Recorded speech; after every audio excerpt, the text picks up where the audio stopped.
Hello everyone, this is Jack with the Book Club from Hell, an underground movement of manifesto connoisseurs. The more discerning among you might have noticed a slight change in our intro music this episode. That's because the band MASTICATE was kind enough to write and record a metal version of it for us. More on MASTICATE later. This week's episode is on Filippo Tomasso Marinetti's Futurist Manifesto, first published in 1909. In it, Marinetti traced the outlines of a new artistic movement, Futurism, a movement that Marinetti hoped would shake Italy out of its artistic and industrial torpor, with paeans to violence, an obsession with speed, cars, planes, a rejection of the past, and contempt for women. Marinetti fought in the First World War for Italy and, afterwards, was an early participant in Mussolini's Italian Fasces of Combat, with Marinetti trying to steer Italian fascism in a futurist direction, attempting to make Futurism the official state artistic movement of Italy, although this was unsuccessful. Because of Marinetti's rejection of basically everything from the past, he clashed with the fascists, and futurist art was eventually labelled as degenerate and fell out of favour in fascist Italy. Before we start, I've got some shilling to do. First up is that the band MASTICATE from Sweden are releasing a re-recorded version of their song Broodfather on November 19th.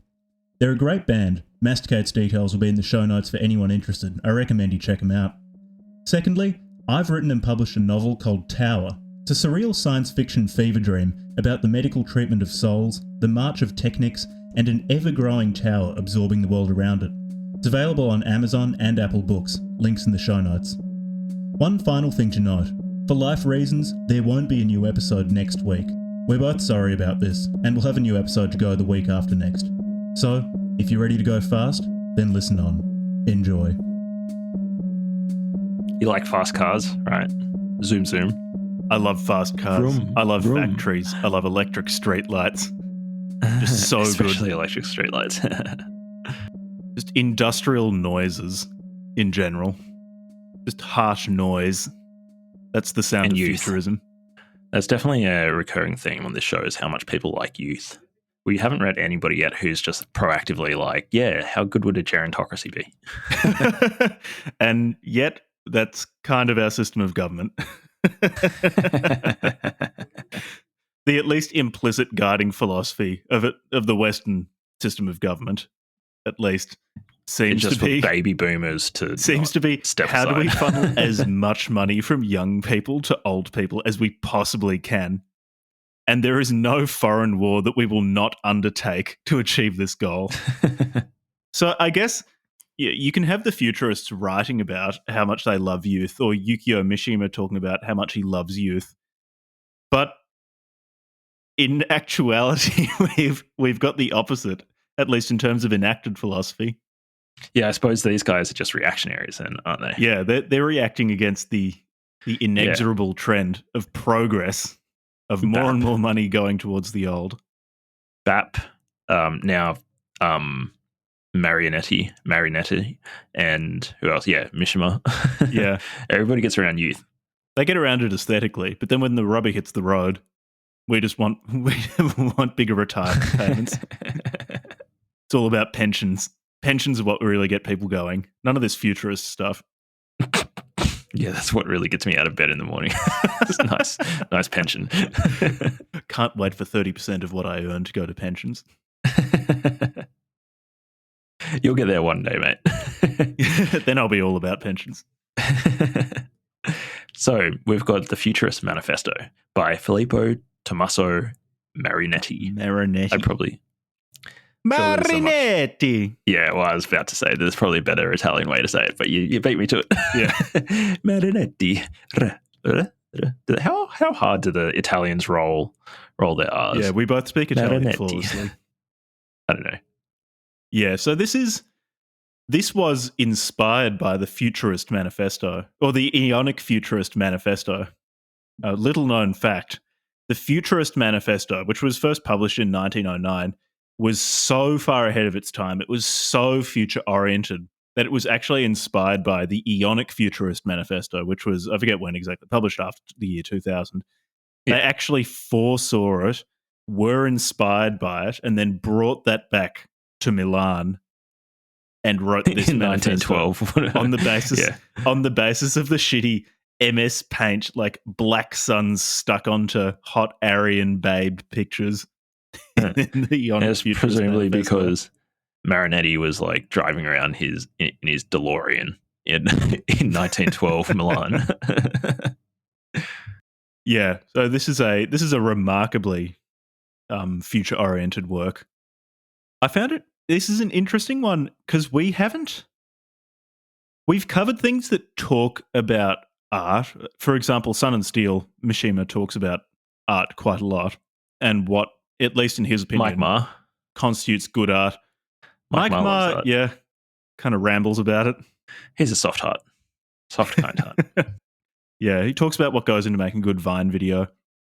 Whereas this this manifesto is very, very explicitly, at least in the negative, about what constitutes good art or desirable art in future manifestos, because one of the biggest areas of production of futurism was in making new manifestos. They wrote a lot of manifestos. Yeah, they wrote heaps of manifestos. So many manifestos. The future is going to be about manifestos. Yeah. In a subsequent manifesto, they gave more positive features of what futurist art should be, in that it should capture motion, particularly. I think they talk about how on the retina, dynamism. Because objects are continuously in motion. A running horse doesn't have 4 legs. It in fact has 20 legs, at least in the way that it appears to a person, and so their art should try to reflect that.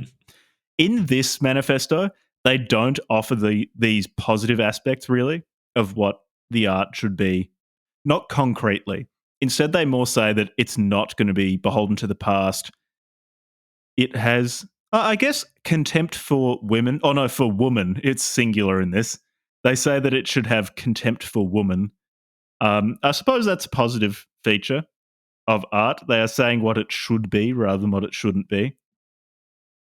But we'll read through a lot of aspects of this manifesto to give people an idea of the things that they're really demanding. I quite like the structure of it, in that it begins with it's not poetry. It's very dreamy prose, dream-like prose for about an A4 page. Then they've got some bullet points about what they more concretely want as futurists, and then another little bit afterwards of more prose. I quite like it's that like device. a dreamy retelling of him crashing his car. Yeah. So there was an episode in Marinetti's life, which is reflected in this manifesto, where he swerved to avoid a cyclist when he was driving and crashed into a ditch. And at least, so he says in this manifesto, he emerged from this ditch a new man, a changed man. His encounter with speed and death. Can I read that end of that bit? Yeah. I really like the last couple of paragraphs. And by the way, this is literally only like a few pages. This is like 3-4 pages long. Read significant chunks of it proportionally. Death tamed, went in front of me at each corner, offering me his hand nicely, and sometimes lay on the ground with the noise of creaking jaws, giving me velvet glances from the bottom of puddles. Quote, "Let us leave good sense behind like a hideous husk, and let us hurl ourselves like fruit spiced with pride into the immense mouth and breast of the world. Let us feed the unknown, not from despair, but simply to enrich the unfathomable reservoirs of the absurd." As soon as I had said these words, I turned sharply back on my tracks with the mad intoxication of puppies biting their tails, and suddenly there were 2 cyclists. Bloody cyclists. We get them in Melbourne, man. Bloody cyclists. They've just been causing problems for drivers, even in 1908 or something. Yeah. Crashed his car. There were these 2 bloody cyclists disapproving of me. That's in the text. These 2 bloody cyclists disapproving of me and tottering in front of me like 2 persuasive but contradictory reasons. Their stupid swaying got in my way. What a bore. Pwah! I stopped short and in disgust hurled myself, flan, head over heels in a ditch. Oh, maternal ditch, half full of muddy water. A factory gutter, I savoured a mouthful of strengthening muck, which recalled the black teat of my Sudanese nurse. As I raised my body, mud spattered and smelly, I felt the red-hot poker of joy deliciously pierce my heart. A crowd of fishermen and gouty naturalists crowded terrified around this marvel. With patient and tentative care, they raised high enormous grappling irons to fish up my car like a vast shark that had run aground. It rose slowly, leaving in the ditch like scales its heavy coachwork of good sense and its upholstery of comfort. That's good. That's good. I do like that. Oh, wait. So go on. We thought it was dead, my good shark, but I woke it with a single caress of its powerful back, and it was revived, running as fast as it could on its fins. Yes, I should have stopped there. That's so good. He loved his fucking car. Yeah, maybe we should say actually a little bit about Marinetti's life and what Futurism was, because it's an interesting movement. It's very, very early 20th century. Very powerful early 20th century energy. Particularly, and I'm sure this will delight some listeners of the podcast because there's just an unlimited appetite for things relating to fascism, particularly when Marinetti got into fascism. Yeah. I guess, like, when was the automobile invented? Like the late 19th century? Probably something like that. Like Ford was doing stuff in the late 19th. I assume. I don't know anything about the history of automobiles. That's my random guess. 1886, Carl Benz applied for a patent for his vehicle powered by a gas engine. Okay, so 1886. So yeah, cool. So cars would have been like pretty century. cool. Like if you had a car and you were going more than like 40 kilometers an hour or something, you were probably a speed demon back then. Yeah. Like how fast can a horse go? Horse can go pretty fast. Pretty fast. It always feels much faster and much more precarious when you're on like a large animal with its own mind rather than enclosed in a car. So I think like it's kind of interesting because they these days we can get in something like a Tesla and it's like 0 to 100 kilometers an hour. In what, like less than 3 seconds or something, and it feels like a goddamn there's no shifting of the gears. It's just like straight power and acceleration, pure acceleration. So I think we can get that same high as Marinetti got back then. It's just our standards have changed. Yeah. A little bit about Marinetti. He was a pretty weird dude, as is expected for basically everyone who's covered on this podcast. He was born Emilio Angelo Carlo Marinetti, or in some documents, Filippo Achille Emilio Marinetti, in Alexandria in Egypt to Italian parents. And his mum and dad moved to Alexandria in 1865 on the invitation of the Egyptian viceroy to act as legal advisors for foreign companies as part of the Egyptian government's modernization program. And Filippo Marinetti showed early interest in poetry and literature. And at school started a school magazine. He was almost kicked out of school for distributing Zola's novels, I think. I think they were seen as obscene. And he went to high school in Egypt and Paris, graduated from law school at the University of Pavia in Italy in 1899, and decided against being a lawyer. So he was originally going to be a lawyer, but decided to pursue a literary career. And around the time he graduated Is he like from your law school, Italian spirit brother? You found your...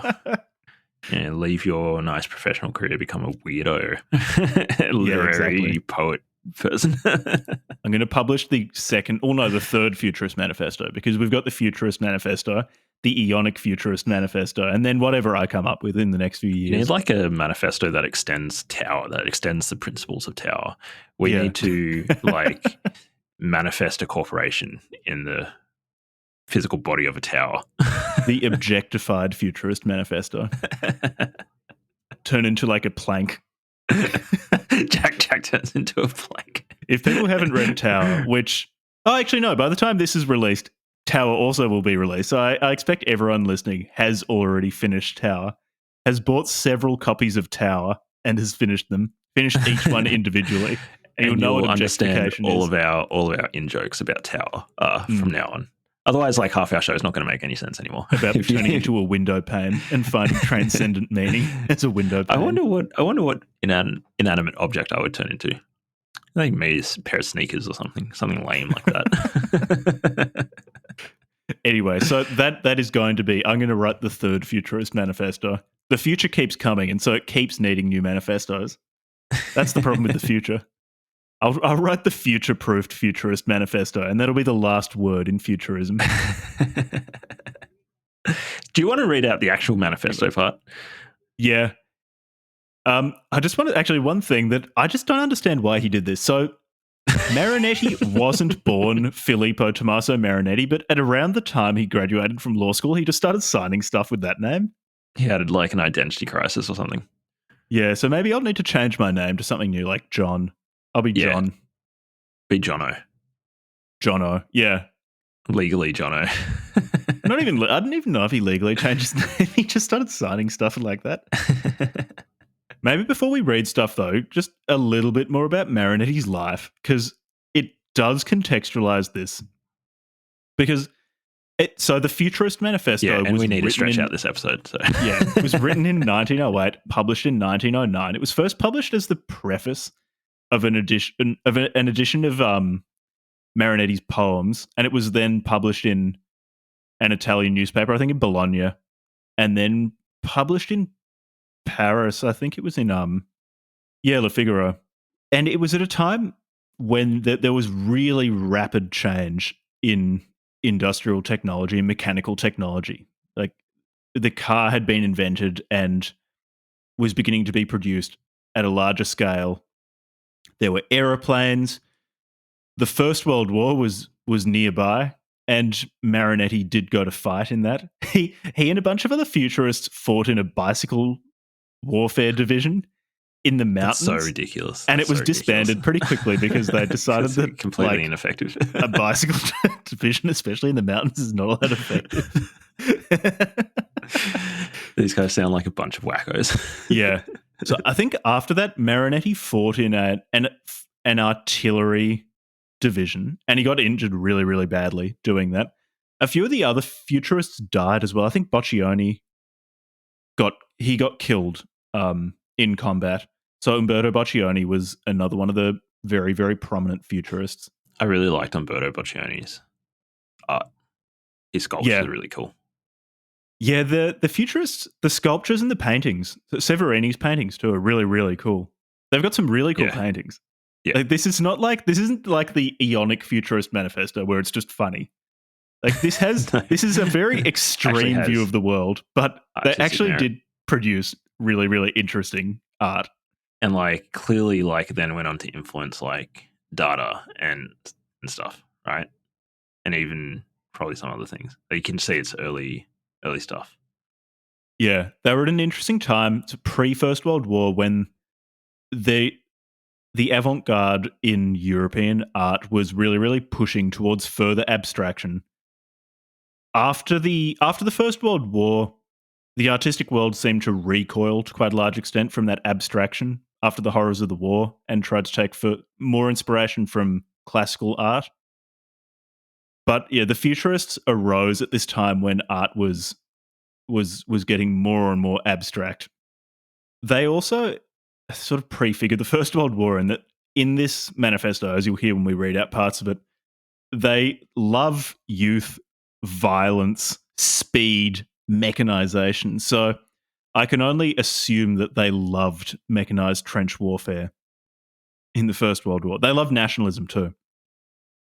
Yeah, so those things also. Marinetti wrote extensively in favor of Italy joining the First World War, not being neutral anymore, like declaring war on the Austro-Hungarian Empire.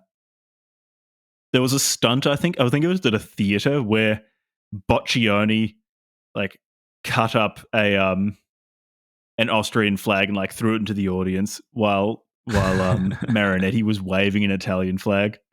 Edgelords. Yeah. They sound like a bunch of scallywags. I think intentionally, futurism, probably the biggest component of futurism is just this complete rejection of the past, of saying that the past is particularly in the context of Italy, a dead weight holding Italy back from modernizing to the same extent as some of the other countries in Europe, like Germany, for example, or the United Kingdom. Yeah, even Marinetti, I read that he fell out of favor with the fascist regime. Yeah. Because he was, even though his work maybe inspired part of the Fascist Manifesto by Mussolini, that actually he didn't like them because they started borrowing too much like iconography and stuff from Rome and like becoming like too interested in being like the past. Yeah, his relationship with the fascists was pretty mixed. So initially he quite liked them. Like, he founded the Futurist political party in 1918. And the following year, this party merged with Mussolini's Italian Fasces of Combat. And so Marinetti was one of the first affiliates of the Italian Fascist Party. He did oppose fascism's promotion of existing institutions because Marinetti just didn't really trust anything that came from the past. And there was the 1920 Fascist Party Congress, and Marinetti withdrew from the Congress in opposition to a reactionary embrace of the past. And he remained out of politics for 3 years. At least he was consistent. Yeah, he was consistent when he was younger. So during fascist rule of Italy, Marinetti sought to make Futurism the official art of Italy. Mussolini apparently just wasn't that interested in art, so he like distributed money to a bunch of different artistic movements. Yeah. How do you make it a particular art movement like the official art of a country? That'd be interesting. If you've got a total state. If you've got a total state. Imagine that. Imagine if he was successful in like when you went to Italy these days, there's just like a whole bunch of like every house had futurist art or something. That'd be weird. You just have to get on the taxpayer titty. You need to be the one piglet, the one artistic movement, getting those taxpayer dollars. Or whatever they had in Italy at the time. Dollars. Everyone has had dollars forever. Dollars have been dollars. The only currency forever. Eternal. Romans, dollars. Han Dynasty, dollars. Cavemen, dollars. But yeah, what you were saying before too about how mixed Marinetti's relationship with the fascist was, as fascist rule in Italy continued, there was more and more influence from Nazi Germany on Italian fascist policy. And so through most of the 1930s, modern art was tolerated in Italy. By the end of the 30s, though, certain Italian fascists were trying to import the idea of degenerate art from Nazi Germany. And Hitler apparently wanted to include Futurism in a travelling exhibition of degenerate art. And he wanted to bring that travelling exhibition into Italy.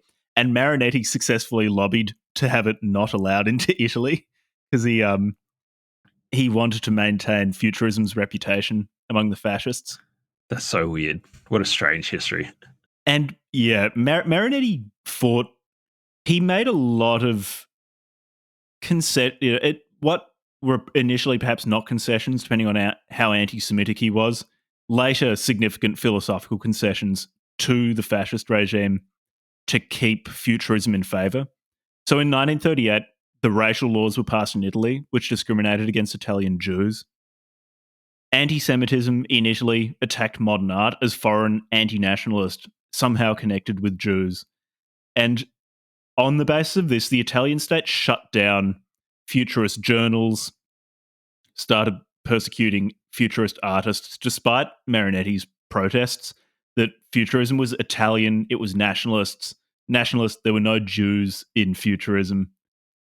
And Marinetti kept trying to ingratiate himself with the fascists and became less and less and less radical as he did so. Like, he just kept watering down the Futurism to try to find favour. He toned down the hatred of everything from the past as it just got politically more and more difficult to do so. Man, he was really committed to just like pushing out Futurism, even if he watered it down. He just didn't let that go, did he? He was a big fan. Yeah. I should also say, actually, the Futurist movement itself it covered basically every form of artistic output. So Marinetti was was mostly a poet. That's what he's best known as. Particularly his sound poems. I think he's got one which was based on his time as a war correspondent in the Italo-Turkish War. Yeah, so he's got the sound poem Zang Tum Tum, which is based on the success of Bulgarian troops against Turkish troops in the siege of Adrianople. And a sound poem it's kind of what it sounds like. So Marinetti felt constrained by syntax in poetry, so began writing sound poems, which is just like, they're not necessarily words. They're just spelled out sounds that don't have an agreed upon meaning. I really like that. And there were futurist sculptors, futurist painters. Marinetti wrote a futurist cookbook, which I truly don't know if it's satire or not. It's really, really hard to tell. But either way, it's great. So if it's satire, it's really funny. If it's not satire, it's really funny. It's the Manifesto of Futurist Cooking, 1930. But it drew a link between how people eat and how they behave, which is not unreasonable. But to promote futurist and fascist ideals, the Italian people needed to have a futurist and fascist compatible diet, one which excluded, for example, pasta, which is something that promotes lassitude, pessimism, and lack of virility. He also wanted to get rid of all foreign foods and foreign food names. And then this is where the future part comes in. Plastic complexes would be used to replace foods, and all nutrition would come in either pills, if you were on the go, if you were wanting to be optimized. If you're wanting to be artistic, you could use these plastic complexes to make artistic foods. When I say artistic, it's of course an art which expresses Italian nationalism and fascism and a contempt for the past. So you're not going to get like the Mona Lisa sorbet or something like that. It's got to be future-oriented. But yeah, the movement came out with some really funny stuff. I want to read his cookbook. I tried to. I could only find excerpts. You can buy it. I was you don't want to buy the Futurist cookbook. I was wanting to find it for free so I could flick through it for this episode, but I'll probably end up buying it because it's just such a funny idea. It's very strong concept. The elimination of pasta for the purposes of achieving futurist virility. So how about we read sections of this, because it's really short. I'll read a little bit of the introductory prose, which you've read quite a bit already about how he crashed his car and him complaining about cyclists, which, as an aside, I really enjoy that a significant component of this, or at least of the foundational myth of futurism, is Marinetti complaining about cyclists as a driver. It's been with them. It's been with... Futurism lives on today. It's the eternal war between cyclists. Yeah, when you're a cyclist, drivers. you fucking hate drivers. And when you're driving cyclists, it's such a pain in the ass. But yeah, the manifesto begins with prose, somewhat situating it, and the prose leads up to a series of how many points? 11 points. And we can read through each point. I'll read a few paragraphs from the beginning. We have been up all night, my friends and I, beneath mosque lamps whose brass cupolas are bright as our souls, because like them, they were illuminated by the internal glow of electric hearts. And trampling underfoot our native sloth on opulent Persian carpets, we have been discussing right up to the limits of logic and scrawling the paper with demented writing. Our hearts were filled with an immense pride at feeling ourselves standing quite alone, like lighthouses or like the sentinels in an outpost, facing the army of enemy stars encamped in their celestial bivouacs. Alone with the engineers in the infernal stokeholes of great ships, alone with the black spirits which rage in the belly of rogue locomotives, alone with the drunkards beating their wings against the walls. Then we were suddenly distracted by the rumbling of huge double-decker trams that went leaping by, streaked with light like the villagers celebrating their festivals, which the Po in flood suddenly knocks down and uproots, and, in the rapids and eddies of a deluge, drags down into the sea. Then the silence increased, as we listened to the last faint prayer of the old canal and the crumbling of the bones of the moribund palaces with their green growth of beard, Suddenly, the hungry automobiles roared beneath our windows.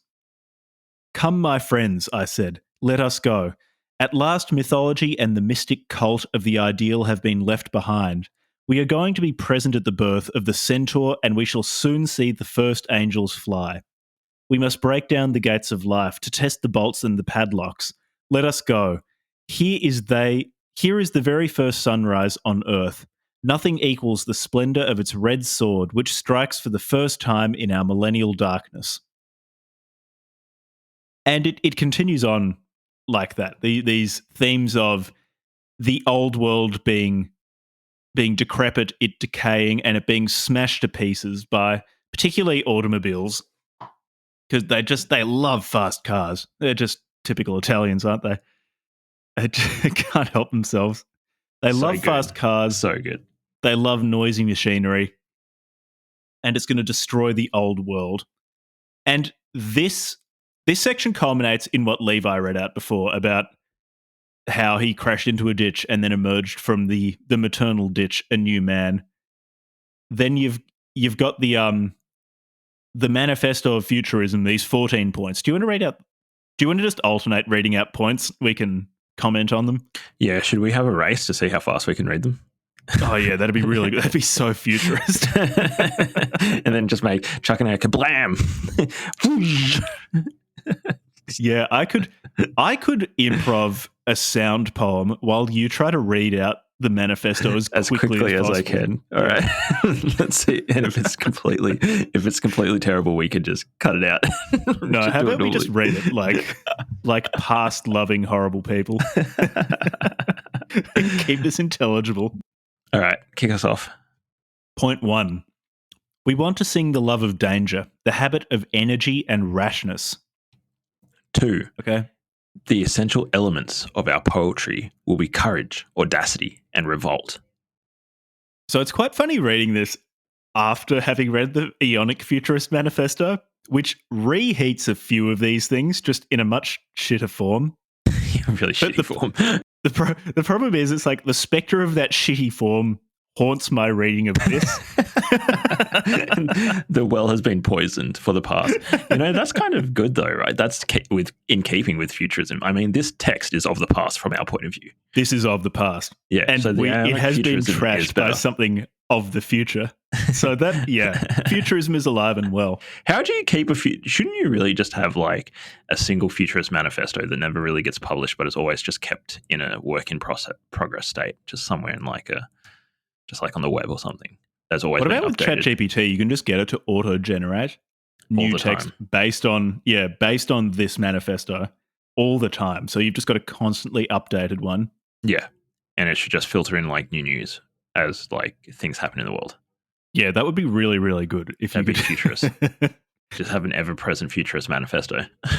What I feel like this manifesto really needs, or what just anything needs more of, is just more 24-hour political coverage. That improves almost anything. I can't think of a single thing in life that's not improved by 24-hour news coverage. Because otherwise the problem is that anytime you write a manifesto or create a piece of art under futurism, the moment that you actually publish something concretely, say like this is done, it's now in the past. And it's not of the future. Yeah, well, that's why I'm all about perennialism. Evelyn never had this problem because he just said, look, there's the world of being and it's right. And I'm writing something that reflects the world of being. And I'm right. This never gets old. It's eternal. It's always fresh.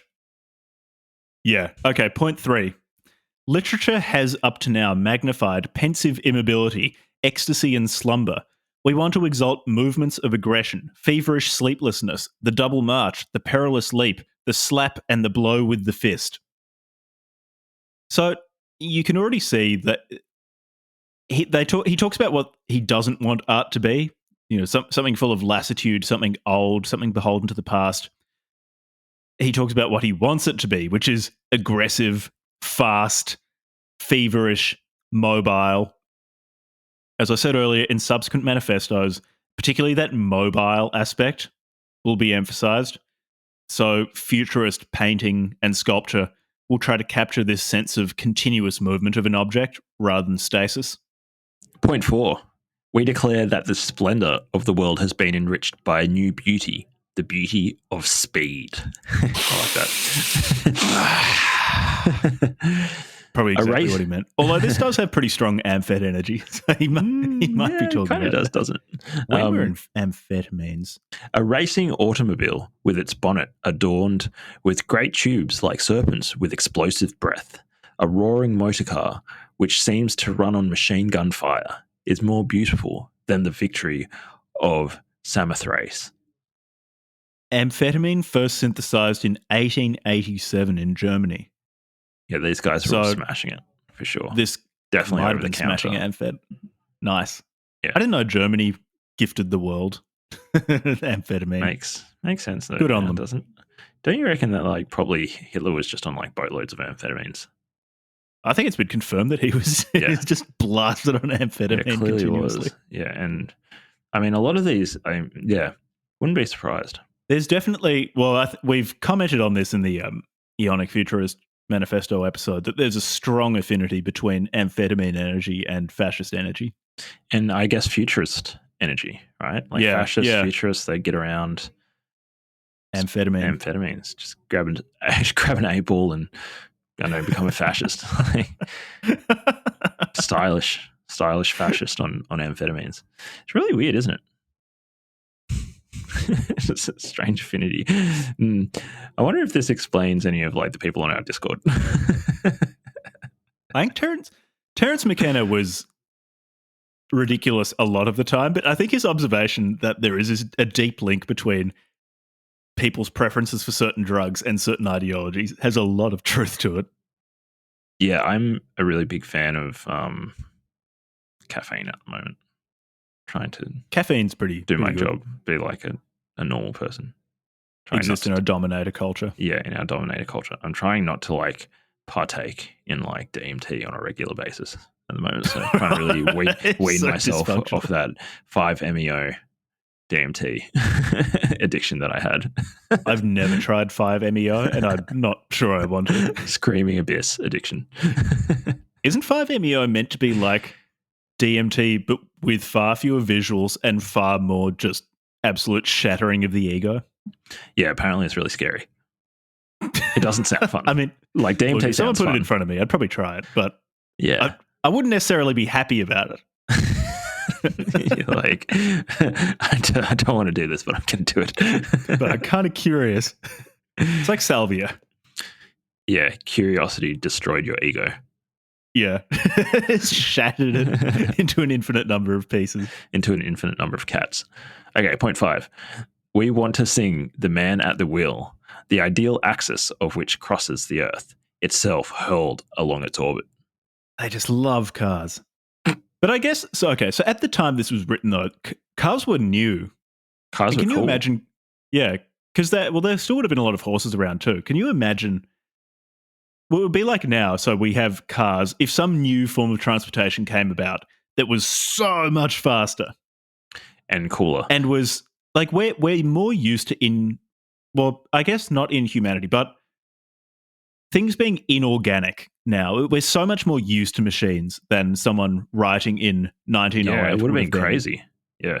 It would have been crazy. Like, you have this motive entity that is not alive, that goes is just faster than any animal. Pure externalized thought. Like a group of humans just thought this thing up and then instantiated it in the world. And it's really fast, completely mechanical. That would have been crazy. You can see why they go wild, or why he goes wild in this manifesto about cars. Planes were starting to be built then. So this would have been like the first plane was built in 1903. Like the first one that got the Wright brothers first got off the ground in 1903. So like all of this stuff, and then machine guns were being built. Like this stuff would have actually been fucking mind blowing to people in the early 20th century. Because in the 2020s. Software and some aspects of computer hardware are areas which are moving very quickly, or virtual reality stuff, like all the gaming stuff, like that stuff blows people's mind. Like I guess what we're having with those is what they were having with machines. Is what they were having with cars and stuff. Yeah, which is pretty crazy when you think about it. Yeah. Yeah, it would have been wild. They would have been like, So holy far out. Wait, we can go that fast? Yeah. So I mean, I can make jokes about Marinetti going wild for Honda Civics or something like that. But he lost his mind over a Prius. But it is worth taking a step back and not being such a jerk and acknowledging that, he was living through a time where things like cars were new and just mind-blowing. I suppose that's one of the interesting things about reading the things that we've read over the last, well, I guess like since the beginning of the show, like around the early 20th century, including like Mine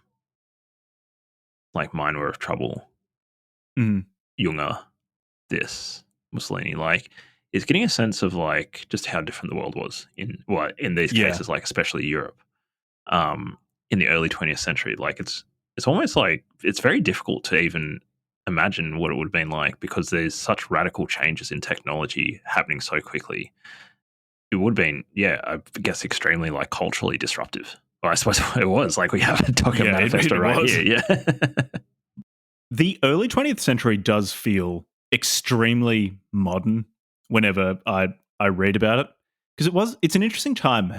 So a lot of present political thought just kind of presumes that the future is going to look basically like now, but a bit wealthier and with a bit more of whatever the speaker's preferred politics. Yeah, of course. It's going to look more like the way that I want it to look.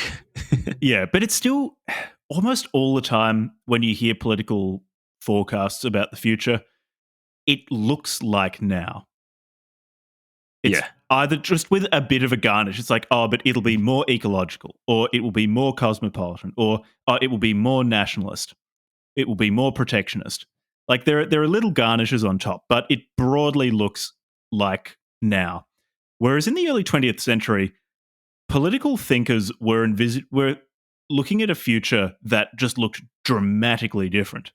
Most of those futures I don't like. I mean, I'm glad we don't live in a fascist world, but you actually had mainstream political parties in Europe that were fascist or that were monarchist or that were communist and were forecasting a future that just didn't look anything like the past that they'd lived through. Can I actually read out a quote from... I love this topic because I like computers and stuff, so I think about the future a lot. But one of my favorite quotes about this issue is from Arthur C. Clarke, a science fiction author.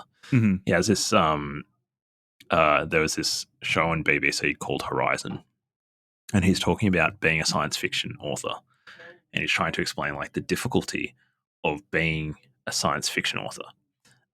Talking about the future, he says, trying to predict the future is a discouraging and hazardous occupation because the prophet invariably falls between two stools.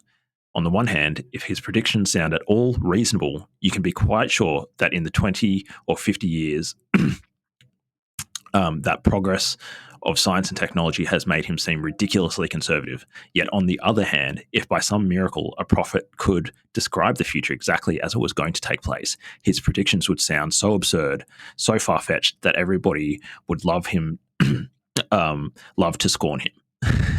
Which I always found like, oh yeah, that's a really good, like if you're living in an open society with exponentially changing technology, that essentially obliterates like the ability to be taken seriously as a futurist if you're actually trying to make radical enough sounding predictions of the future.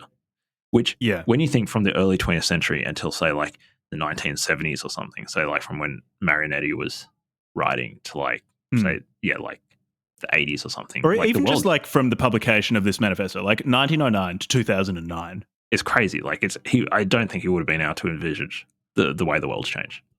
Mm-hmm.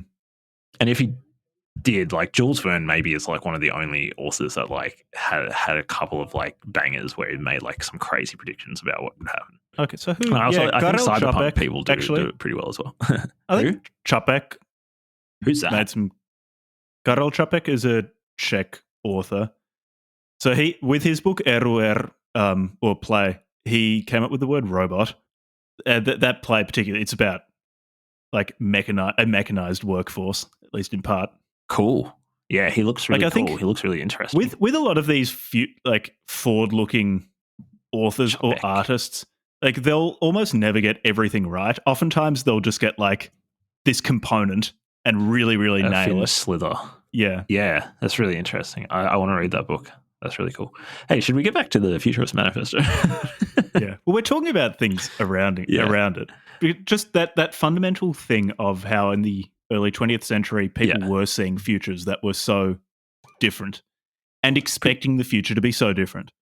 Whereas even Pretty amazing. like I just feel even in notionally revolutionary circles. So, for example, a lot of Marxists today who are notionally predicting a future that looks very different to now, almost invariably their predictions of the future just look like a university campus.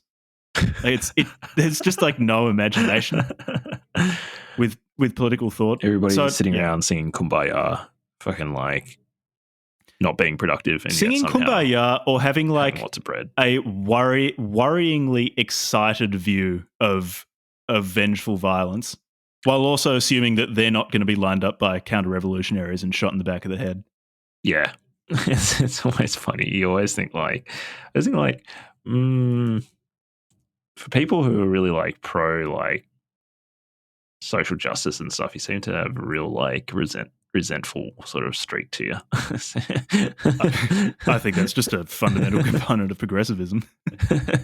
Yeah, it makes me very suspicious. Yeah, but I do like bearing that in mind. The mind-blowing rate of change in terms of techniques at the time of writing of the Futurist Manifesto, and that does help explain why Marinetti just keeps bringing up things like cars. It's kind of understandable that if somebody was absolutely to blow your fucking mind, particularly creative. Like this guy lived through the airplane being invented. Yeah, that would have been completely fucking crazy.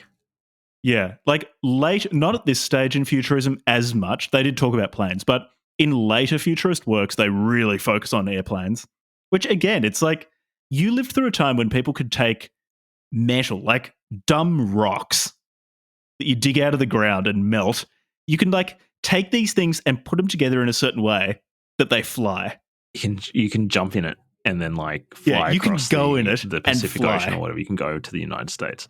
Yeah, I mean, totally insane. So it makes sense why this guy was just losing his shit. I was going to say, like, planes. I suppose if you're particularly, I want to say, sensitive or at least like creative person living through this sort of revolutionary cultural, technological, social upheaval. Yeah, he had, I guess, a reaction that is kind of in keeping with that sort of personality composition, and not surprised. It's actually kind of cool. I'm glad that we have artists around who can like go crazy when shit happens and don't take things for granted. Yeah, and as like you said, as an object to focus on for art, these significant technological changes, it's a pretty cool subject. Yeah, and like never-ending source of like creative inspiration or problems to like chew on. I suppose this is why you've had it's kind of like technology has been a big part of Tower, your writing. Yeah. And while I wouldn't want to live in a futurist world because I think the past provides so much context for human beings to exist in. Like if you just keep ripping away that context, you're just completely disoriented. Yeah, that would be just unbelievably disorienting. And it's even all of the technological innovations that Marinetti loves, they take place within a cultural context, which is based on like, at least some continuity between the past and now. Some continuity. It's not just pure novelty. Yeah, I don't think pure novelty is conducive to creating anything. I think it's only conducive to complete disorientation and stasis. There's a line from The Hitchhiker's Guide from the Galaxy, if I'm not mistaken, that's something along the lines of technology is was it from the book, or was he just saying it? I think he just said it outside the book. That technology is anything that was made after you were like 12. And I think that's right. Like kids come out, like for us, for example, like we were born and it's just like, yeah, there's these fucking giant like aluminium cylinders These flying through the tubes air in the sky at like hundreds of kilometers an hour. Yeah, that's something that just happens all the time. You know, I grew up in Sydney, like it's planes flying overhead all the time. But like, actually, that's insane. 100 years ago, they would have been like, "What are you talking about? You're crazy." Yeah. Yeah, just the idea that you could pay like, well, I was going to say $100. Qantas is increasing the airfares quite a bit, but If you fly you pay a Jetstar, few $100 to fly to Adelaide from Melbourne in in this speeding metal tube, and it's just like completely pedestrian for us. I fucking love it. I love Okay, that. I've been thinking a lot about human creativity recently. That's unusual. And very unusual for you. And I just love that like humans are like these weird little animals that just can just freak out about things, you know, like Marinetti is just like, he's just like going like, what is this car thing? I'm just going to dedicate my life to writing poetry about these things and start an artistic movement and lobby my fascist dictator to just protect this art about this machine.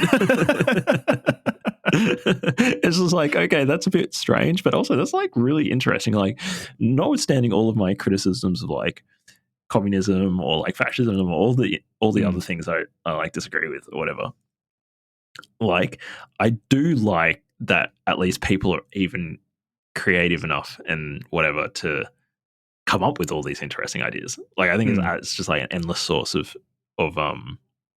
well, for us, it's an endless source of podcast content, so it's good. Good on them. That was the ultimate telos of all of these things. Just to be fodder for the book club from hell. Yeah. Yeah. All right. Point 6. The poet must spend himself with warmth, glamour, and prodigality to increase the enthusiastic fervor of the primordial elements. Okay. Like it's a bit hand wavy, but sure. Like, yeah, throw yourself into your art. Go for it. Point 7. We've got some shout out to J-Man. This is where it gets edgy. This is where it gets edgy. Yeah. Beauty exists only in struggle. There is no masterpiece that has not an aggressive character. Poetry must be a violent assault on the forces of the unknown to force them to bow before man. With this, I think within the historical context, it makes more sense in that the futurists were really, really reacting to what they regarded as passé art, so art that depicted natural scenes, still lives, portraits, things like that, and which didn't embrace what they saw as the animating spirit of the age, of motion, of the machine, of speed, of change, of continuous revolution. So while I don't think that beauty only exists in struggle, I think there can be beautiful things that are not merely not struggling, but struggling is just not something relevant to it. So, I don't know, like a waterfall. I don't think struggle is something you can really ascribe to inanimate objects, like to water or to rocks. Maybe it's just, a matter of definition, but I can understand where he's coming from in saying that. Okay, 8. We are on the extreme promontory of the centuries. What is the use of looking behind at the moment when we must open the mysterious shutters of the impossible? Time and space died yesterday. We are already living in the absolute, since we have already created eternal, omnipresent speed. Yeah, more about cars and airplanes and 8 balls. But it was like and 8 balls too. Most importantly, so you've with the 8 ball, you get the phenomenology of speed. You can be at rest physically, but it feels like you're moving really quickly. But this is back to what you were saying before about how mind-blowing it must have been to live in a time when all of these kind of speed-giving machines were being invented and improved upon at a really rapid rate. Yeah, it's kind of a strange thing for an animal to do as well, isn't it? To just like strap some metal to itself and like move faster. Gun it down as fast as they can. Like other animals probably wouldn't like it. Yeah, I think dogs seem to be the only ones they don't have that like cars, right? That's why we move faster than them. Yeah, that's why we're the fucking megalodon. In some ways, it reminds me of it's not Sun and Steel, but of that short story affixed to the end of Sun and Steel. where Mishima talks about how he got flown in a fighter jet because he wanted to experience the absolute by breaking the sound barrier. And he just really describes like this metaphysical transition that he went through by going really fast in a plane. It's something very, very primitive, kind of juvenile, but something I also viscerally understand. Just the excitement of going really fast, and then seeing what happens. Don't you think it's really interesting though? Like at some point, our ancestors, like everybody's ancestors, would never have been able to have gone faster than how fast they could run. Yeah, like before animals, and then that's probably why horses were such a big hit, right? In certain parts of the world, because they could go really fast and like over long distances. So, but the horse limit, the horse was like the upper limit of how fast humans could go for a very, very, very long time, probably for like many, many centuries. And then all of a sudden, in like the span of like 30 or 40 years, we go from the speed of a horse to like Spitfires and like cars and stuff.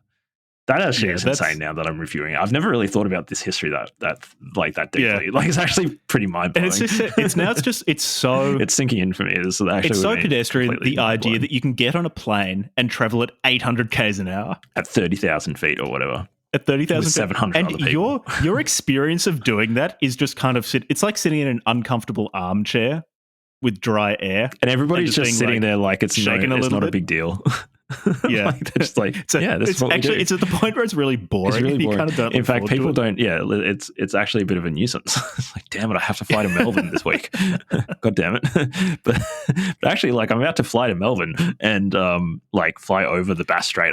You're about to like hover over Bass Strait at hundreds of kilometers an hour, and I can look over the side, and it's like, there's the sea. There's the sea, and there's an entire city. I'm moving really fast, and I'm really high above it. But I'll probably be sleeping because I always fall asleep on planes. That's how boring. It's like a 9 a.m. flight. I'll probably be asleep. We need a new Futurism. We need something new to just scare the shit out of you. Because I'm sure if you could have put Marinetti in like QS whatever number it was from Hobart to Melbourne, he would have just lost his mind. Yeah, JQ123 or whatever. Yeah. One day I'll get on a Qantas flight. I promise. It's a life goal. First Qantas flight, and then I want to go to the moon. They keep making it more expensive though, and not improving the service, which makes me kind of not want to do it. I think the thing that'll blow people's minds, there'll be another one of those moments akin to what these guys are doing, other than getting into high immersion virtual reality. I think that'll fucking blow people's minds. We'll have another Marinetti running around being like, what the hell? But the other thing, other than that, will be probably commercial flights into like low Earth orbit or the moon. Like there'll be somebody who'll just be like, who'll go up there on their first flight and they'll just be like, this is insane. Like just dedicate their life to making I'm going to found an artistic movement based on this. Going into zero gravity futurism or microgravity futurism. Microgravity futurism. Yeah. I think that'll happen. There'll be somebody who'll be like that. Which is cool. I'm glad we live in a world where there are certain people who are sensitive enough to dramatic shifts that most people kind of just accept. Yeah, we just live in like a dynamic society. Most people are just like, a few people who say, no, wait a second, this is wild. Yeah. Actually, that's what you're doing with your book. You're going like, this is crazy. Especially with your forthcoming book, you're the one about the beheading.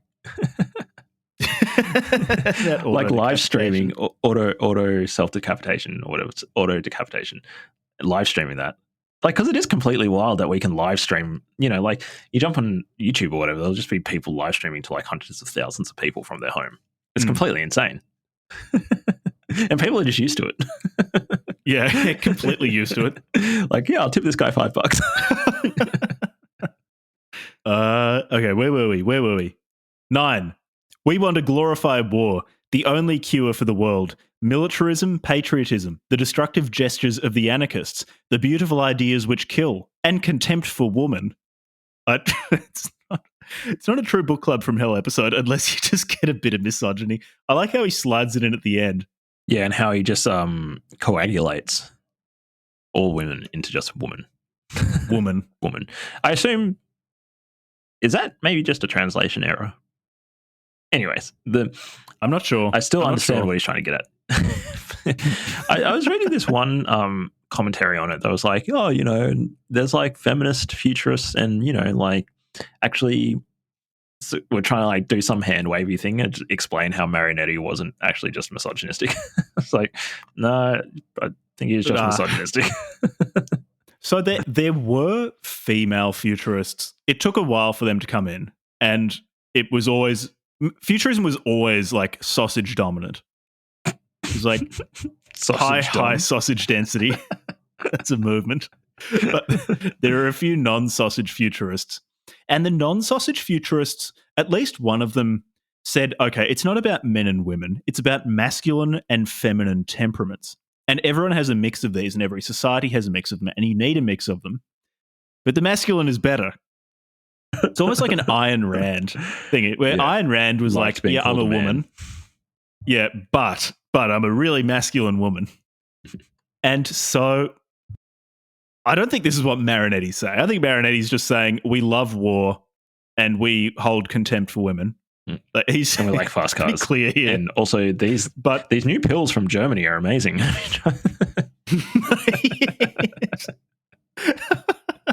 Is there a link between amphetamine consumption and misogyny? Oh, and like not trusting women? I wouldn't be surprised at all if you like does something to your brain. If you gave like some sort of survey to the same dude when he's like doped up on gacked out of his mind. or whether he's sober, I'm sure he would give far more misogynistic answers when he's on speed.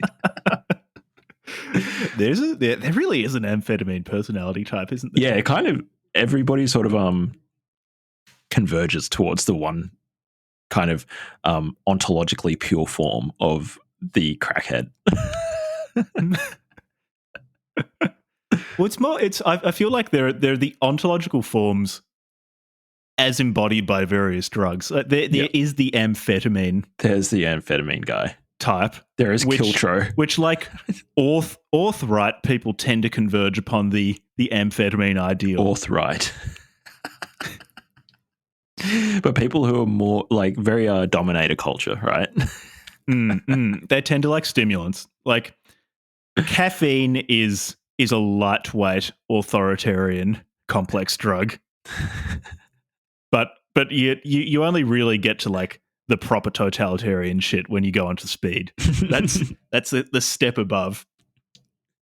Whereas in the opposite direction is, actually, I was going to say psychedelics, but then I know Evola and Junger both were quite interested in psychedelics, and their psychedelic experience just made them more right wing, made them more warlike, made them weirder.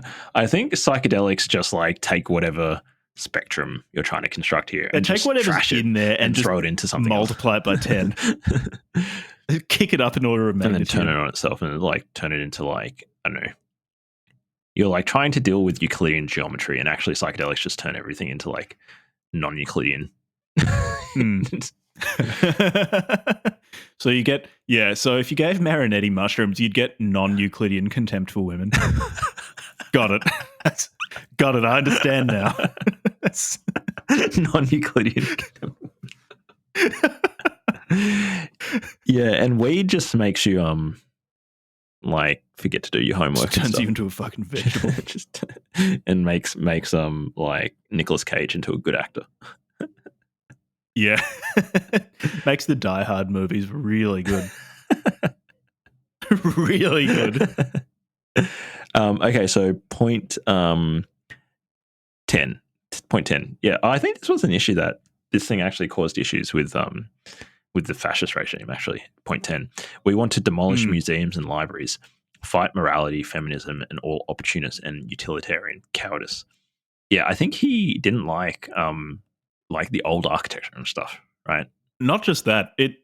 He talked regularly about how much he didn't like art galleries and museums, particularly the veneration of the past that they entail. He saw the past as this dead thing, and immersion in the past could only sap your vitality, because all your vitality should be oriented towards creating a new future. Whereas focusing too much on the past made all of that energy just go towards trying to revitalize dead forms. And so, yeah, he and other futurists regularly said that you should just get rid of museums, get rid of art galleries. I think he, at some point, said if you just go once a year and it's almost like paying respect to the dead or to your ancestors, that's okay. Like, that's an acceptable way to interact with the past. But beyond that, you should just get rid of them. And he, of course, just throws in, feminism too. Don't like it. Don't like feminism. It's pretty hard to make the case that he's not misogynistic. It's like points 9 and 10 I really, really like. Is he'll have the we love war, we don't like museums, and then he just slips in at the end, contempt for women. This is important. Put that in there. He just didn't quite know where else to put it, so he's like, we'll just put it with the war stuff. It is interesting too that he and quite a few other people who were associated particularly with fascism just did not like utilitarianism. They saw it as base, demotic, completely lacking in any sort of higher purpose. No substance to it. That's definitely a pattern I've observed with, I wouldn't call them woo-woo right, because that's Evola, but non-woo-woo right people too. But any sort of right which also emphasizes a spiritual dimension or some sort of higher purpose than comfort really dislikes utilitarianism. Yeah. And I probably like and I guess those would be the people on the right who also probably don't care that much about the libertarian ideas as well. Yeah, well, they'll see freedom as the freedom to do what you're supposed to do. What your class assigned at birth dictates you do for the rest of your life. As the carpenter's son, you are a carpenter. Yeah. Yeah, okay, what have we got? We've got point 11. You've got number 11. We will sing of the great crowds agitated by work, pleasure and revolt, the multicoloured and polyphonic surf of revolutions in modern capitals, the nocturnal vibration of the arsenals and the workshops beneath their violent electric moons, the gluttonous railway stations devouring smoking serpents, factories suspended from the clouds by the thread of their smoke, bridges with the leap of gymnasts flung across the diabolic cutlery of sunny rivers, adventurous steamers sniffing the horizon, great-breasted locomotives puffing on the rails like enormous steel horses with long tubes for bridle, and the guiding flight of airplanes whose propeller sounds like the flapping of a flag and the applause of enthusiastic crowds. This is not, it's not a concrete recommendation like having contempt for women here. This is more technology and change are really cool, aren't they? Which is not. I still think having an appreciation for some of the really crazy stuff happening in your life is cool. It means you're paying attention. So I like that. I genuinely don't understand why he shoehorned in this contempt for women thing. He's got all that felt very out of place. It's just you've got all this other stuff like war and the future and speed and stuff, and then he's just and fuck women. Where did this even come from? It's completely unnecessary thing to put in. But I guess he's being an artist, true to his form, authentic. True to form. Yeah. He's being his authentic self. He's living his best life. I really like factories too. Depends on the factory. Some of them are pretty uninspiring. Some of them, it's particularly, these are not so much factories, but the industrial machinery around oil refineries and things like that, very cool. There's some really cool ones I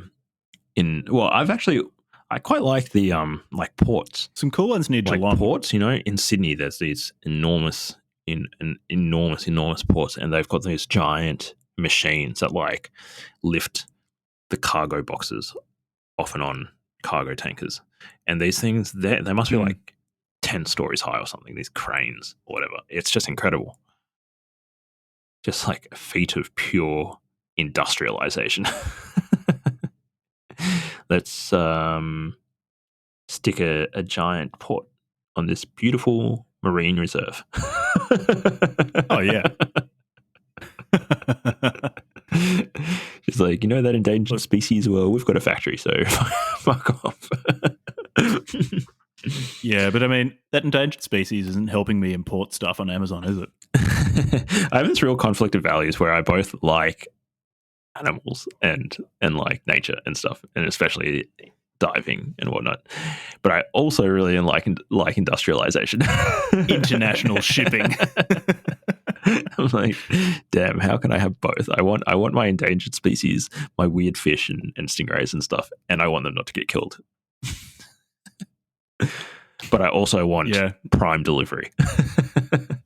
I have very mixed feelings about the future. I feel one of the things that I think environmentalists get wrong about the future is they think there'll be less biodiversity. I think they're wrong about that, because I think that like as soon as like Texans and stuff get their hands on like proper biotechnology for like modifying animals and stuff, we'll have more biodiversity within, but they'll just be biodiversity created within the sphere of human culture through bioengineering, kind of like what we've done to. So it's Nick Land. Yeah. it's kind of like it's Nick Land hyperspeciation. What we've done to dogs, except at like an exponentially faster rate. You know, where we don't have to go through the actual breeding and stuff to get crazy outcomes. It's hard to tell in what direction it would go, because on one hand, it goes in every direction, Jack. Well, because there's such a strong emphasis on mimesis. So right now, in terms of how you dress, which is a pale imitation of what you're saying, of basically like expressing yourself by modifying your genome, but probably a forerunner of that is how you dress, your haircut, things like that. And that tends to be less an expression of individuality and more an expression of belonging to a particular group. And like none of this is particularly new, what I'm saying. But with genome modification, I imagine instead of having like everyone hyperspeciating, you'll probably have a handful of types that people will just elect to go into. It's like, I want to be this. Yeah, it's like, I'm just going to be this, and I'm going to base my personality around this. Maybe even I just want to hunt like I base my personality around it by just altering my brain so that I'm physically incapable of not behaving in this particular way. It's like becoming an emo kid would no longer be wearing skinny jeans, eyeliner, and listening to something. Okay, I do have a concrete prediction like that, but about the future then in this case. Okay, no matter what happens, if things keep on happening, if this idea of like we're at the beginning of infinity with like knowledge creation, and the knowledge creation is what's driving all this novelty, then like all I can say about the future is it's going to get weird. It's going to get weirder. Oh, absolutely. It'll get weird. It'll get really weird. I really anticipate, though, if it's already really weird. Get easy genome modification, you're going to have a tiny portion of the population who truly go off in like really wacky individual directions, and the vast majority will probably fall into like 5 different types. Yeah, and it'll probably also be really heavily regulated, I imagine. Heavily regulated and heavily corporatized. Like, you'll fall into a handful of different types, which like you're just bombarded with advertisements for, like things beamed straight into your visual cortex about how you're going to be finally happy just if you submit to this one particular type of genome modification. Be happy. Available as like a $30 a month subscription service from Pfizer. Eternal happiness will modify your body, dope you up, and then like plug some stuff into your brain so that your subjective experience is just bliss at all times. Unless you stop paying your subscription, then we'll just like turn on. Yeah, and then they just wrench you out of it immediately. Into like pain, pure pain and advertisements. You can get a discount on your monthly subscription if they can also build into you the pain organ. It's just like the pain organ which just floods your body with excruciating pain. If you make a decision that's not approved by the board of directors, and they're quote unquote nudging you towards healthy behaviors. Yeah. You even think about like eating something with sugar in it, you just like feel excruciating pain. Just bliss. It's like cracking through your head. Yeah, well that's if you go into the like hyper optimized Andrew Huberman, Peter Attia genotype, the one designed by them. You feel excruciating pain if you like break your 16/8 intermittent fasting if you eat like at 1 minute to 12 noon You just or something fall on like the ground that. writhing in pain. You just get electric fire spreading through your veins. No, I broke my fast too early. I never went catabolic. If you dare step out of the cold plunge before you've had the optimum amount of time in there, it's just going to rack your body with uncontrollable pain. Yeah, all these psychos like Brian Johnson and Huberman and stuff would love that. Just enforce perfect health on everyone. And then within that, you'd probably get the sub-community of people who intentionally seek out that pain because they've decided that pain like plays an ontologically important role transforms them in somehow. keeping them grounded and appreciating life. They need to be in touch with the pain of the universe, the technological pain. Yeah. So they'll tweak their pain gland to just like provide them with bursts of pain each day, and they'll calculate the optimum amount of excruciating pain each day to make them optimally alive. Now, I can't fucking wait for the optimized human beings to hit like genomic modification. It's going to be incredible. Yeah. It'd be beautiful. As long as they're also cutting off their feet and replacing them with blades. Like, can we also just get bionic as well? Like genome modification for the stuff that we have to You can keep, already do that. plus the bionic augmentations. You can already do the blade thing. Just imagine all the crazy stuff. The thing that I really want is I want eyes that work. So I want to stop wearing glasses. So I'm getting my eyes lasered anyways. But like I would really love like an actual robotic lens inserted into my eyes. That would be really cool. It could actually like change the focal length with like an app on my phone.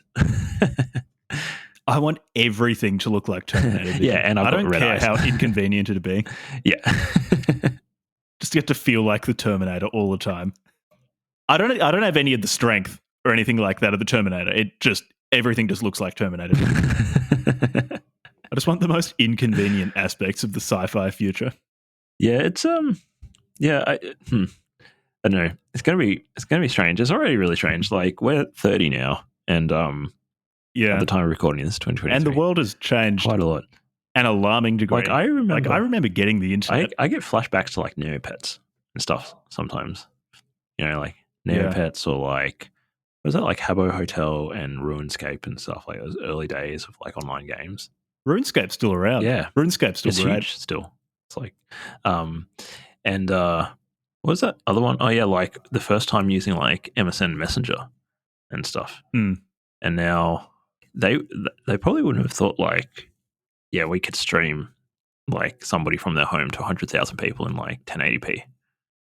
That sort of stuff. Yeah, in almost real time. Almost real time. And then have them like an entire server of people just like chatting back to them in real time. And sending transactions as well, because this was back in the day before there was transactions online, like online payments and stuff. Yeah, so like the world's changed so much even in just like the short amount of time we've been alive. That's why I just want to stay alive, because I just want to see where this thing goes. Mm. I was thinking like last night, like if this is the beginning of infinity, then like no matter how long you live, even if you live 100 years or 1,000 years, you're only going to see an instance which is infinitesimally small in the span of like the entire future of human civilization. And we don't know what that looks like. It's just so mind-blowing.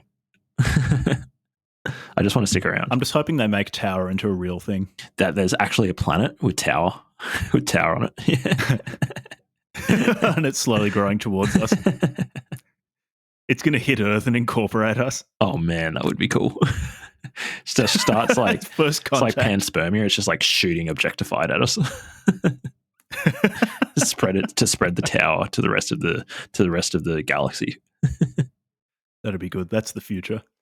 With the Futurist Manifesto, there's other stuff. He has more paragraphs of prose again. So we finished reading through like the 11 points of the manifesto, and then there's more prose after that. A lot of it is him firing shots at museums and calling them like funeral urns, cemeteries. He spends a lot of time actually talking about how much he doesn't like museums, and then goes back to talking about how much he likes cars and planes. Probably don't have that much more to say about this specifically. I would be interested if there have been things like this in various forms, but if there were a Futurist Manifesto written today, and the Eonic Futurist Manifesto doesn't count, But if there were a Futurist Manifesto written today, what sort of things they would be going wild over? And I imagine a lot of it would be, as we've mentioned, about the internet and about information technology. We've gotten so used to things like cars and planes, and actually, particularly people who were born after the advent of the internet and modern telecommunications, we're pretty used to those things, but still every now and then something breaks through like ChatGPT, which gets people really excited because it seems so novel. I reckon probably AI will be a feature of whatever form the next Futurist Manifesto comes in, because you regularly do have manifestos or artistic movements that take inspiration from large-scale changes taking place in society around the author of the respective manifesto. I imagine AI, and particularly generative AI, will probably be featuring pretty heavily in those things coming in the future. Oh, yeah. Yeah, for sure. There's also biotech. I know it's always been like, it's just on the horizon, genomic modification in vivo. But if that really does get off the ground, then that'll definitely be a major component of future Futurist manifestos. And it's just what sort of art would be inspired by that. With genome modification, you imagine the art in large part would probably just be people's bodies. Yeah, or I imagine that would be the medium. modifications. Yeah, because people are already trying that now. People get really, really into cosmetic surgery, but this would be another level. A whole other level. You could also do things like, this is assuming that we would know enough about how the brain works, but supposing we had enough knowledge about how the brain functions, modifying your brain to give you new thoughts, like the ability to have thoughts that would not be available previously, and then create art on the basis of that. You could also modify yourself to have additional senses, like expand the visible spectrum of light and make art based on that. That'd be really cool. I think new art based on, once we have a theory of qualia, for the people who ask me sometimes, what the fuck is qualia? Qualia is like the specific contents of like your subjective experience, like say the redness of a rose, or like the smell of like a particular odor. Like if you pay attention to your subjectivity, you'll notice that it's made up of a bunch of like things. Those are your qualia. Quale, an individual quale. Like once we have a theory of qualia, and presumably like if we can then develop an engineering discipline around new qualia, that would be cool, because then we would literally be able to create things and experiences that nobody today can imagine. Like it's physically impossible for us to imagine. Because we have, I think art to an extent indirectly tries to do that anyway, in that the artist has some particular feeling in their head and they try to create something to convey that to someone else. But this could be more direct, in that you know exactly what the subjectivity of the beholder would be. Well, no, you're thinking way too human. I'm thinking about like, for example, like these lobsters and stuff that have like 16 different like pigments in their eyes, and they can see like all these different colors. I want that. Yeah. You're thinking about like empathy and shit, man. I want to see lobster eyes. Oh yeah, isn't it like the emperor shrimp, like the trigger shrimp or something like that? Oh, the peacock mantis shrimp. That's right. The peacock mantis shrimp has like 16 different. They're fucking ugly, but they're cool. No, they're beautiful. They're in their own way. I mean, you wouldn't want to go on a date with one in their own way. Do they just look like a bug? Yeah. Well, yeah. I think all crustaceans. Yeah, ugly, it looks like a rainbow bug. Yeah. I mean, they're pretty cool. Yeah, they'll fucking like snap your finger off as well, though. Big googly eyes. Don't touch them. I want to read something at the end of the episode. Something just came in, but if we're still talking about the text, then yeah. Okay, so if there's any, unless we're going to talk about the Futurist Manifesto, but we just received an email from a very nice sounding lady who's asked us to include a book on our Christmas gift guide, and it's called "Baby Dragon Finds His Family" by Cheryl Bass. And it's good that you check the emails because I don't really. And do it says we could interview Cheryl. And I don't think she would like. I have a feeling that they haven't actually listened to the show because shout out to Cheryl. It says, have you listened? It says in an interview, Cheryl could discuss social emotional learning and why it is important to teach it to children, pros and cons of self-publishing, the benefits of rhyme for young readers. I don't think she's ever listened to the podcast. So shout out to Cheryl. Look, I mean. If she's serious, she can come on. I'm not sure she's actually listened to us. Like, legitimately, she can come on and best of luck with her. Welcome to come on, Cheryl. Baby if you dragon finds his family. That's the future. I mean, I wouldn't be unpleasant. I don't know how to. I just don't know what to say to someone who's writing like a normal children's book, like normal. It's just a children's like to teach them nice, wholesome lessons to a kid. If you don't have fascism, if someone's not talking about drinking their own piss, if there's not just like shoehorned in misogyny or anti-Semitism or like religious fanaticism. I'm too institutionalized by the book club from hell. I don't know what I'd do. Institutionalized by the book club from hell. Just can't relate to just a nice, wholesome children's book author. Just wants to come in here and teach kids how to empathize about emotional well-being. Talk to Jack and Levi. Shout out to Cheryl. Go buy her new book. Yeah, big shout out to Cheryl. I admire the go-getter attitude of just trying to get on podcasts. You can come on if you want. I'm just not sure if we're the right people to be interviewing you. Like our first author interview here isn't Jack. It's just a children's book writer. I mean, it'd be perhaps from a meta perspective, a funny episode if we interviewed her and just played it completely straight. It'd be extremely meta. Fuck it, let's try and get her on. I'll reply. I'm just not sure who in our audience would buy the book. Some of our listeners have kids. Yeah, I mean, I feel like our audience could do with some social emotional learning. What was the name of the book again? Give a shout out to her book. Baby Dragon Finds His Family by Cheryl Bass. Cheryl Bass, Bass. Yeah. Cheryl Bass. And she's published she published another one about chihuahuas going on adventures. She looks like a really fucking lovely person, a very normal, well-adjusted person. It's a children's book. I'm sure she's just a normal, well-adjusted person. I'm sure she's extremely nice. Yeah, so shout out to Cheryl.